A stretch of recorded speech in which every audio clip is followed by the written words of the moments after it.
Foco no afeto de número 305, tema de hoje: eu tenho que amar os meus pais?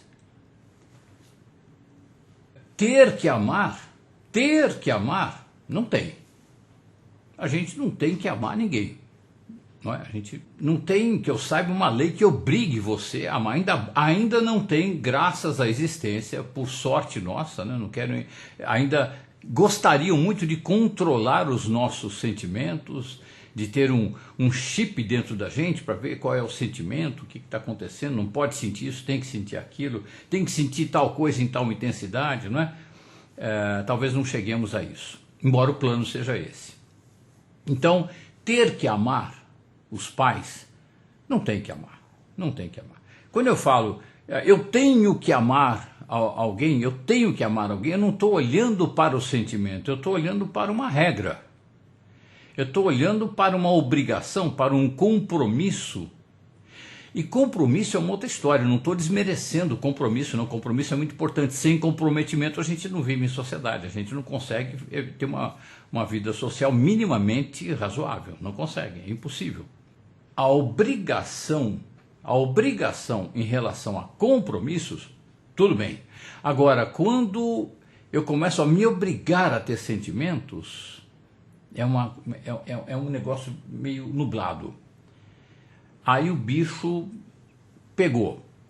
Da seguinte forma, em geral, eu vou ler dois textos daqui a pouco, dois textos que fazem parte do meu livro Somos Mais Interessantes do que Imaginamos. Eu vou ler dois textos em que eu vou abordar isso de uma forma um pouco mais aprofundada, mas eu vou falar aqui agora resumidamente. Quando o pai e mãe dizem, você tem obrigação de amar o seu pai, de amar a sua mãe, não está querendo dizer sentimento, não está querendo dizer sentimento, está querendo dizer comportamento. Aí deduz, bom, tal comportamento é comportamento de quem ama, então tem que ter esse comportamento de quem ama. A pessoa não está pensando tanto no amor, até porque sente se tem ou se não tem. Está exigindo sim um comportamento em relação ao qual esta pessoa que está cobrando gerou expectativas. Quer seja porque ela herdou esta obrigatoriedade de amar a mãe, e a mãe herdou da outra mãe a obrigação de amar a mãe. E aí, claro, ela vai replicar isso. Irrefletidamente, sem autoconhecimento, ela vai replicar isso, não é? E aí a coisa chega na sua mão, chega na sua vez, e você se vê eventualmente cobrada. Mamãe chega ou papai chega, você tem a obrigação de amar o seu pai e de amar a sua mãe. Mais ou menos assim. Olha, independente, não se fala isso, não se diz isso, mas acontece muito por dentro. Olha, independente de eu amar você, meu filho ou minha filha, eu fui obrigado a me comportar como se te amasse. Amando ou não amando, eu tinha que ter um comportamento que denotasse, que demonstrasse que era amor.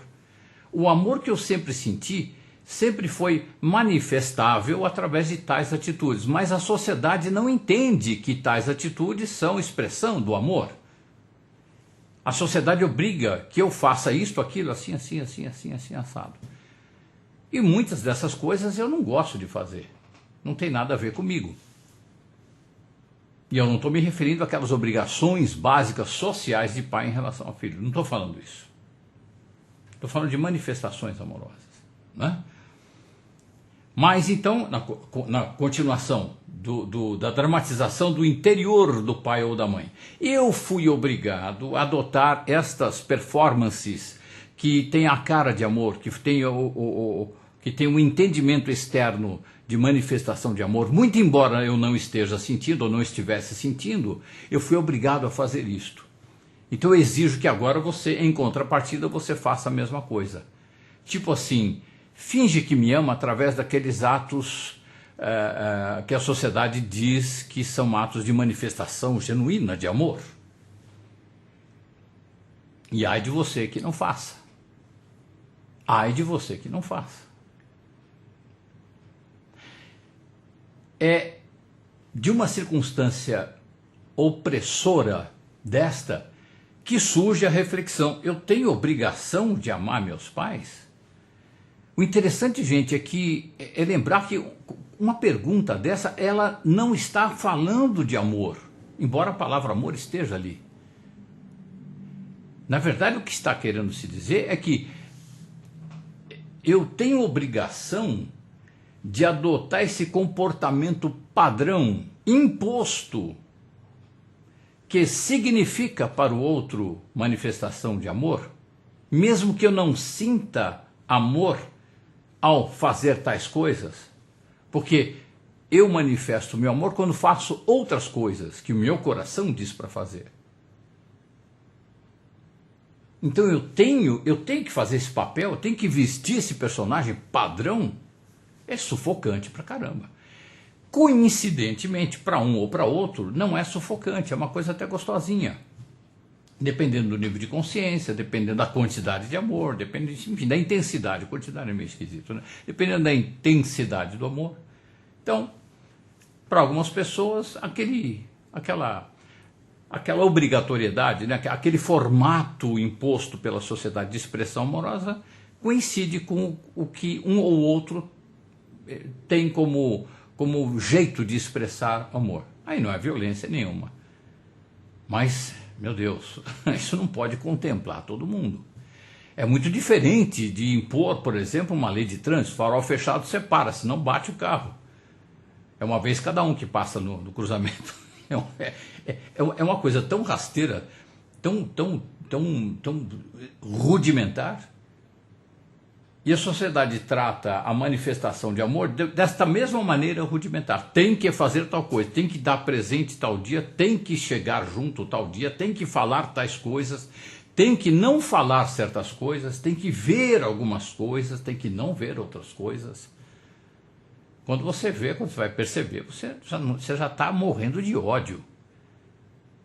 Porque vem pai e mãe. Olha, eu não estou culpabilizando pai e mãe, nem ninguém. Ninguém tem culpa nessa história. Não dá para condenar ninguém, não dá para açoitar ninguém, nem é para isso, pelo amor de Deus, não é isso daí. Esse comportamento, ele vem há milênios, ok? É uma herança maldita, fruto do nosso estado de praga biológica, que é passageiro. Em algum momento, se não nos dizimarmos, passa esse estado de praga biológica e aí a gente entra num convívio um pouco mais maduro, não é? A espécie fica um pouquinho mais madura. Estou replicando aqui, doutora Elizabeth Sattouris, PhD em Biologia da Evolução. Muito bem, continuando. Aí a pessoa, em algum momento, ela se revolta: não aguento mais, eu tenho que amar meus pais. Porque a pessoa não suporta mais. A pessoa reflete da seguinte forma, ainda equivocadamente, porque não sabe bem o que está acontecendo. Se amor é isso aí, se amor é a ação, né? Se amar é agir desse jeito padronizado, pré-determinado pelo social, que nem me conhece, não me considera lá dentro, nem quer saber quem eu sou. Se amar é isso, eu não amo. Aí fica achando que não ama, aí passa a ter raiva, por causa da imposição. Aí tem raiva, começa a brigar, porque aí fica assim, pai e mãe brigando porque filho não manifesta o amor do jeito que a sociedade diz que é para manifestar. Pai e mãe não tiveram maturidade, inteligência emocional, maturidade emocional ou informação para perceber que cada um manifesta amor do seu jeitinho. Alguns pais têm, mas na média, não. E quando tem essa percepção, em geral é muito pequena. É assim, tipo, o Zezinho tem um jeito de me amar interessante, ele me beija de um jeito, fala o papai ou a mamãe. Já o Toninho não, ele já me beija de um outro jeito, são jeitos diferentes de amar. Mas tipo, o Zezinho não gosta de frequentar muito a minha casa. Os encontros são muito bons e tudo, mas são raros. Então o Zezinho não ama tanto, não, aí tem que aumentar a empatia, tem que ir até o interior do Zezinho, perceber como é que o Zezinho sente a vida, como é que ele sente o amor, tem que esquecer do próprio ego, tem que esquecer, claro, obviamente, antes de tudo isso, dessas imposições de formatos de expressão de amor, e ver como é que funciona a expressão amorosa pro Zezinho, que é um jeito, e pro Toninho, e para não sei quem, para outro, para todas as pessoas. É empatia, perceber o outro, perceber como o outro sente e como o outro expressa. Mas não, é um padrãozão. Daí o sufoco. Daí quando chega fim de ano, que tem as festas de fim de ano, você tem uma agenda para cumprir, você tem que se virar em 5. Você tem que no mesmo dia estar em 4 lugares ao mesmo tempo. Então não tem como você passar um dia tranquilo, um dia desses, não tem como você, se você está nessa, não tem como você passar um dia tranquilo, e por favor, não se preocupe com isso.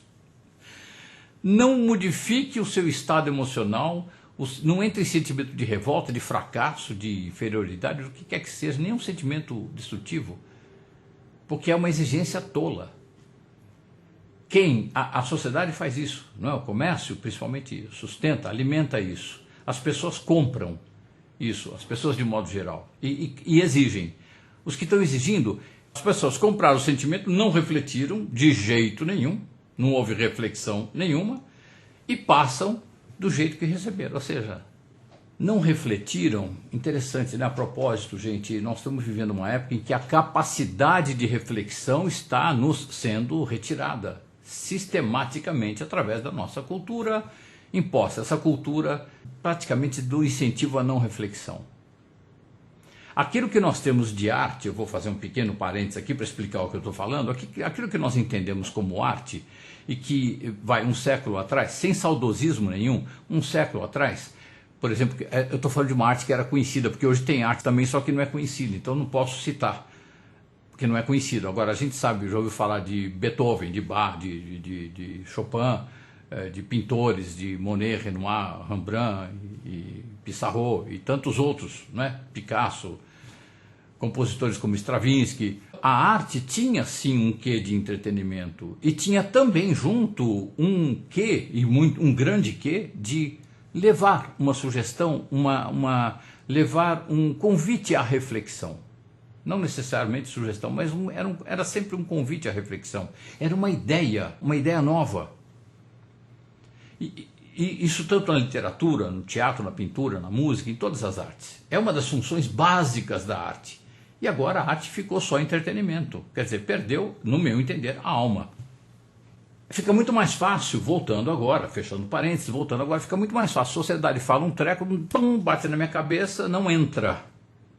Não entra porque eu estou aprendendo que eu não tenho mais que refletir nada.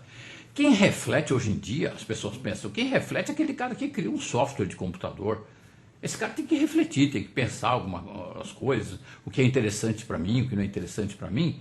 E quando vem o software, ele vem pronto, atendendo às minhas necessidades, não atendendo aos meus desejos, que o próprio esquemão inventou. E eu comprei, irrefletidamente, porque não tenho capacidade de refletir.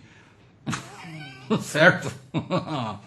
Então vem uma imposição dessa de sentimento, imposto de jeito de manifestar o sentimento, vem, pum, bate na cabeça de papai e de mamãe, como ao longo da história toda passada, e já passa para os filhos, já passa para a família, para o resto da família, todo mundo não reflete a respeito, não questiona. Eu gosto mesmo disso, é assim que eu gosto. Como é que eu sinto? Não tem nem referência de eu. O eu fica assim, qual o conceito de eu nesse nível de consciência? Quanto mais parecido eu for com todo mundo, melhor. Menos encrenca eu vou ter na minha vida. Como é que as pessoas agem? Aí você vê o quê? Na televisão. Como é que as pessoas estão agindo? Então eu vou imitar esses clichês aí, que tem aparência, alguns de liberalidade, de inventividade, mas tudo repetição, é mais do mesmo. Raramente aparece uma novidade mesmo, alguém que convida uma reflexão. Não é impondo um comportamento, impondo uma ideia. Convite à reflexão. Então, é o pensamento medíocre. O pensamento medíocre, eu vou ser igual à média das pessoas, porque mal aí eu não vou me dar, porque as pessoas não estão preocupadas em aumentar a qualidade de vida, principalmente ao lado existencial da vida. Não, elas estão preocupadas em não se darem mal. porque tem uma crise imposta, financeira, etc. E tal. A gente tá, se você ver meus vídeos, está cansado já de me ouvir falar disso, né? Então, essa questão da imposição do jeito de amar acaba ficando na cabeça das pessoas. Se a pessoa faz isso, então ela ama. Se ela não faz isso, ela não ama. E fecha com a ideia mesmo. Mesmo. Não considera o caráter de algo único que tem a atitude de um e de outro. Porque não está acostumado a refletir sobre, a entrar, a exercer empatia. Ok? E aí complica. Aí tem esse caos que a gente está vivendo. A ponto de alguns, na maioria, na verdade, eu entendo que todos se sentem muito oprimidos, mas alguns não aguentam porque tem sensibilidade. Quem tem mais sensibilidade sofre mais. Simples. Não é porque é frescura, porque não é isso não. Mas sensibilidade. Sua pele está em carne viva, bate um ventinho, você sopra, dói pra caramba, arde muito. Agora, se você tem um casco de tartaruga aqui, pode cair uma chuva de pedra, de gelo, que não vai fazer nada. Mais sensibilidade, mais percepção. O que dói um pouquinho para os outros, dói muito para você. Então as pessoas mais sensíveis, inclusive as mais empáticas também, os empatas, essas pessoas sofrem demais. E aí elas eventualmente fazem essa pergunta: eu tenho que amar os meus pais? Estão querendo dizer com isso, eu tenho que seguir essa regra, mas não sabem que é uma regra. É porque acostumou, nasceu com esse regulamento para o amor. É uma prescrição comportamental, um regulamento comportamental, para que o amor seja entendido. Você tem que fazer isso para que o outro perceba que você ama. Ama. Olha, ser simpático é uma coisa. Chegar numa loja, por exemplo, com um sorriso, com educação, com leveza, isso é uma coisa. Agora, num convívio mais íntimo, você tem que seguir uma etiqueta para manifestar o seu amor. Meu Deus do céu. Isso é afastar as pessoas do amor. Aquele contato formal. Boa noite, meu amor, tudo bem? Tudo bem, tudo em ordem. Eu amo você. Ai, eu tô tão sensibilizado. Eu também amo você. Pronto, tá tudo bem. O casal tá feliz, faz isso toda santa noite, do mesmíssimo jeito. E se faz diferente um pouquinho, se canta o eu amo você de um jeito diferente, o que está acontecendo? Você não me ama mais. Meu Deus, porque o vício está na forma, não está nem percebendo o conteúdo, não tem essa profundidade. Essa profundidade foi sistematicamente inviabilizada pelo embotamento do convívio social repleto de dogmas e a proibição da reflexão. Refletir, vai refletir sobre o quê? Vai arrumar encrenca, vai ficar refletindo sobre o quê? Imagina. Refletindo sobre alimentação, por exemplo. Eu gostaria de me alimentar. Não. Olha, tem esses padrões aqui pré-prontos, pega um deles, tá? Vai refletir muito, você vai ter uma alimentação única, vai virar uma pessoa chata, vai não sei o quê. Né? Então vem daí esta equivocadíssima reflexão: eu tenho que amar os meus pais?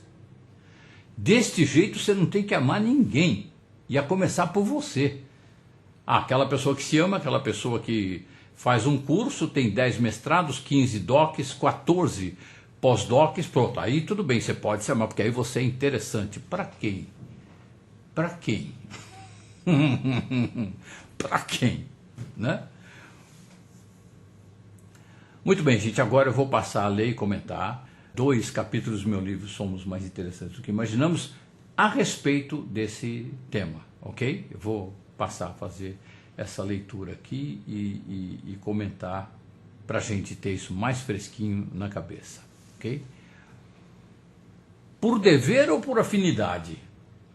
Muita gente fica extremamente magoada e ressentida com a não reciprocidade afetiva que vivencia com certas pessoas. Ora, ninguém tem obrigação de gostar de ninguém, ninguém tem obrigação de interagir com a gente do jeito que a gente gostaria. Ninguém tem a mesma percepção que a gente tem do que é interação afetiva. Nem todas as pessoas têm o mesmo grau de afinidade que têm com outras determinadas pessoas. Criar grande expectativa em relação à forma de interação das pessoas para com a gente significa desprezar, desconsiderar o fator fundamental para as relações saudáveis, que é a afinidade. Muitas vezes, sem perceber, em nome de hierarquias profissionais ou hierarquias sociais, pessoais, familiares, algumas pessoas se ressentem muito por não serem tratadas com a mesma afetividade com que tratam o outro. Aí já não é mais uma questão de afeto, é uma questão de poder. Por exemplo, se é meu amigo, tem que me tratar do jeito que eu o trato, senão não é meu amigo. Se é minha tia, prima, cunhado, genro, sogro, etc., tem que me tratar do jeito padrão familiar. O queixoso está sempre se queixando não da falta de reciprocidade afetiva, o que já seria um absurdo, mas ele está se queixando da desobediência ao sistema de tratamento padronizado estabelecido pelo Código Social. Ou seja, está com raiva pela desconsideração que o outro está exercendo em relação à patente social que o queixoso ocupa. Afinal, eu sou o seu pai. Afinal, eu sou o seu tio. Afinal, eu sou o seu avô. Você tem que me tratar desse jeito. Isso é comportamento de quartel.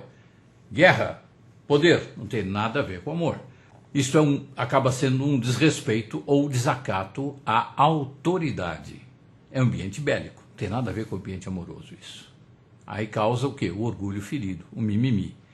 Onde está o afeto nisso aí, gente? Não está. Quando as relações estão mais norteadas pelos códigos sociais, são tão cansativas e entediantes quanto ver um mesmo filme chato pela milésima vez. E o que é pior, nessa medida as pessoas se desligam do afeto, que é o nutriente maior das relações. Não se pode forçar a existência de algo que não existe e nem negar a existência de algo que existe.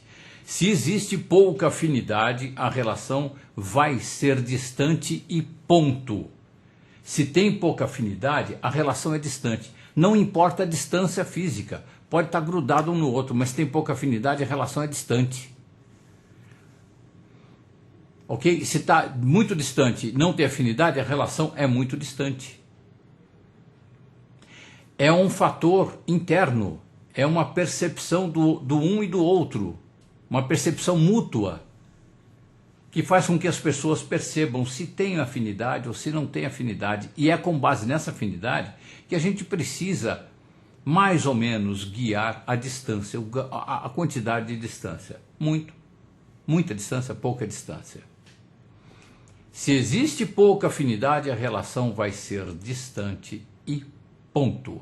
Forçar é gerar conflito, mágoa, ressentimento, doença. Ninguém precisa beijar o altar por causa do santo. Basta tratar o altar como ele te trata e ao santo como o santo te trata. É impossível plantar afinidade, nem mesmo com atos carinhosos. Isso é manipulação. A pessoa percebe e fica literalmente de saco cheio com o assédio. Essa insistência, além de não gerar afinidade, distancia ainda mais as pessoas. As nossas vidas ficam mais saudáveis quando norteamos nossas relações pelo grau de afinidade que existe entre nós e os outros. Aí é possível o exercício do afeto possível. Não dá para fabricar um afeto que não tem. Não dá. A gente tenta, mas não engana nem a gente e nem o outro. O outro pode fingir que está sendo enganado. É o tal do me engana que eu gosto. Forçar afeto gera desafeto. Aí, gente, vem a seguinte questão. Eu tenho que amar os meus pais? Ou seja, eu tenho que seguir aquele montão de regras para que pai e mãe entendam que eu os amo, porque estou cumprindo aquele monte de regras que regem a manifestação do afeto? Aí entra na questão do é por obrigação ou de coração? Vocês querem que eu manifeste o afeto de vocês por obrigação, do jeito imposto, ou vocês querem conhecer o meu jeito de manifestar o afeto? Vocês estão abertos para entender o meu jeito de manifestar o afeto neste momento da minha vida? Não raro o ato por desencargo de consciência. Eu vou lá por desencargo de consciência, não vou aguentar, é um saco ir lá, mas é por desencargo de consciência eu vou lá. Não raro esse ato por desencargo de consciência vem tentar tapar o buraco da falta da consciência. A pessoa não tem consciência, então vai lá por desencargo de consciência. O pavor do remorso leva raivosos dissimulados a mascararem ódios com atos desse tipo. Ato por desencargo de consciência. Porque se a pessoa não vai, ela fica com remorso, aí ela vai ficar se destruindo. Se ela vai, ela não fica com remorso, mas ela fica se destruindo lá. Percebe? Não tem saída. Quer dizer, tem. A gente vai falar daqui a pouco da saída para essa história aí. Nem raiva e nem desencargo. O saudável é buscar a consciência, perceber o que se quer e o que se pode saudavelmente fazer. E fazer de coração. Muitas vezes as pessoas passam a vida fazendo determinadas coisas por obrigação e, se tivessem desenvolvido maior consciência e percepção, até poderiam fazer as mesmas coisas, só que de coração. Porque quando era por obrigação, a pessoa perde contato com ela mesma, ela fica lá, tem que fazer o ritual lá. Agora, se lhes fosse dado direito, olha, sente aí no teu coração, eventualmente a pessoa iria fazer as mesmas coisas. Só que como a pessoa teve respiro, ela teve espaço para perceber-se, eventualmente poderia até acabar fazendo as coisas, aquelas mesmas coisas, só que de coração. Mas não necessariamente aquelas determinadas coisas.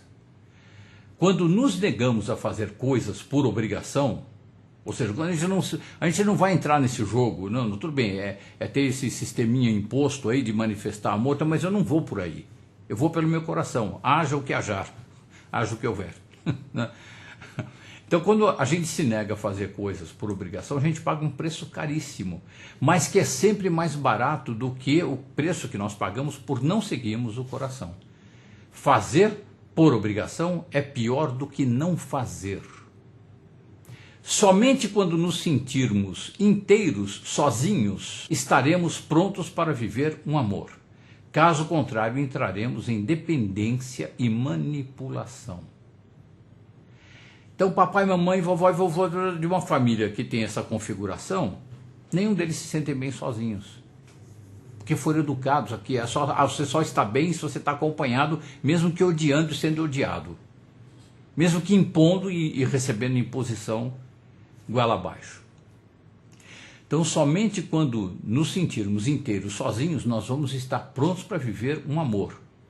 Caso contrário, a gente vai entrar em dependência e manipulação. A vida individual tem muita graça.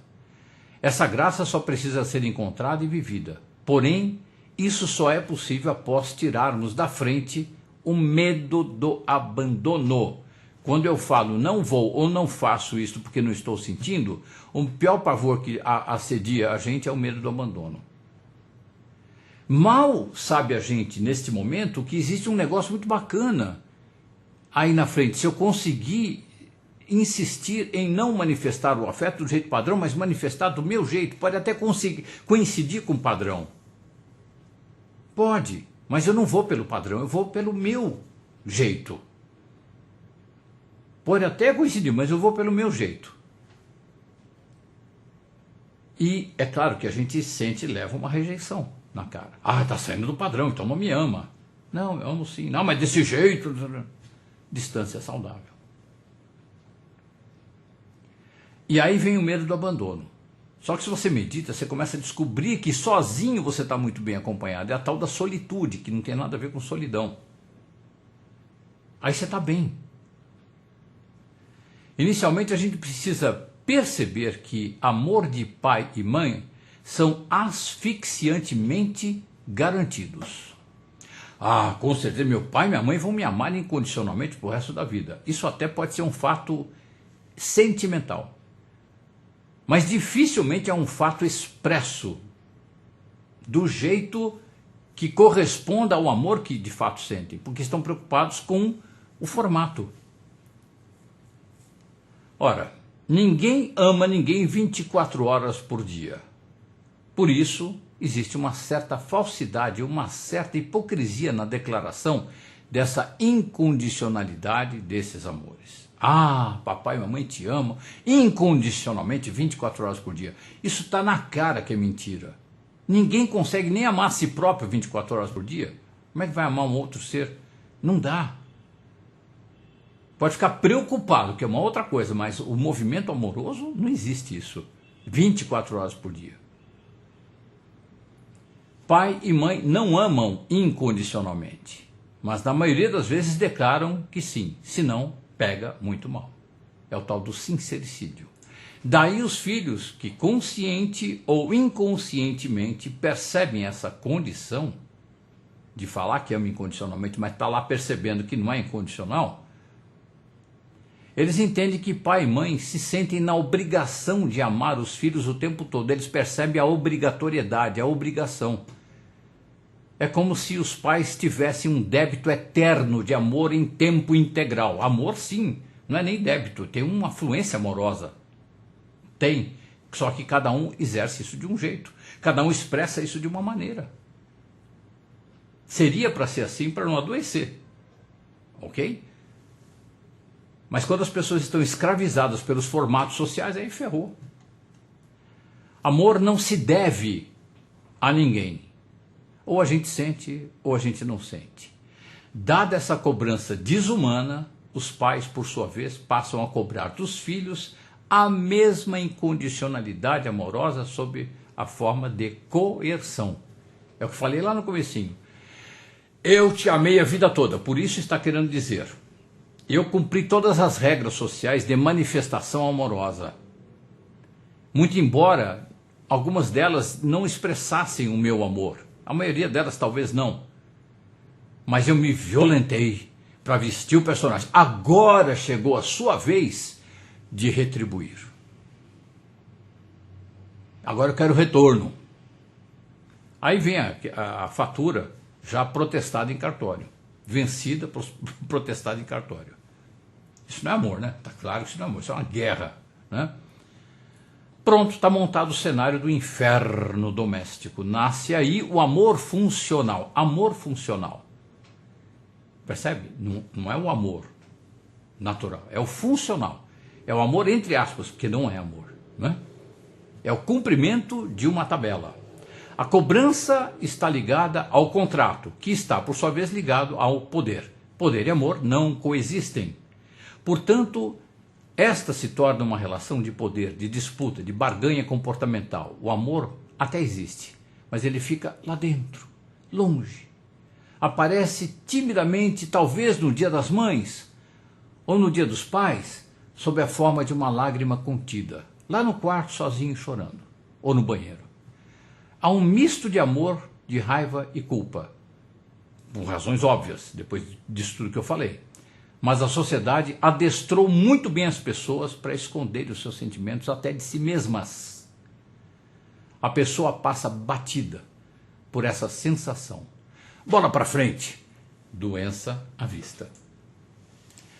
Nessa condição, quando o filho começa a tentar desenvolver a sua individualidade, esse filho vai projetar esse modelo de relação, assim como os seus pais fizeram, em todas as relações afetivas. Afetivo sexual, de amizade, enfim. Isso porque esse filho aprendeu que amor é permuta incondicional. O que o filho acaba aprendendo, ele ouve como amor. E olha que distorção semântica terrível. Amor significa permuta incondicional, olha só. Ele aprendeu isso. Terrível.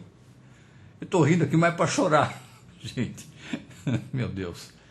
Ele aprendeu que amor é permuta incondicional, onde as partes têm obrigação de estarem juntas declarando amor, mesmo que sem contato com esse sentimento. Nasce aí o amor funcional entre cônjuges.